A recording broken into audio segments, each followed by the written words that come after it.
விநாயகருக்கு பிடிச்ச பிள்ளையார்பட்டி மோதகம். இந்த விநாயகர் சதுர்த்திக்கு செய்யலைன்னா எப்படி? வாங்க செய்யலாம்.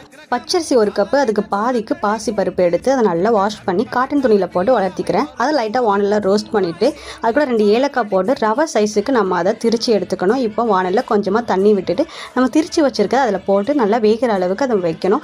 வேக கொஞ்சம் டைம் ஆச்சுன்னா எக்ஸ்ட்ரா கொஞ்சம் தண்ணி ஊற்றி கூட நம்ம வேக வச்சுக்கலாம். நல்லா வெந்ததுக்கப்புறம் உங்கள் இனிப்புக்கு எவ்வளோ தேவையோ அதுக்கேற்ற மாதிரி வெல்லம் போட்டு நல்லா மிக்ஸ் பண்ணிக்கணும்.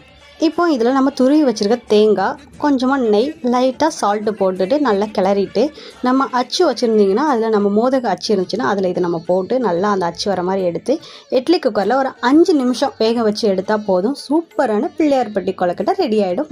மறக்காமல் நம்ம சேனலையும் சப்ஸ்கிரைப் பண்ணிக்கோங்க.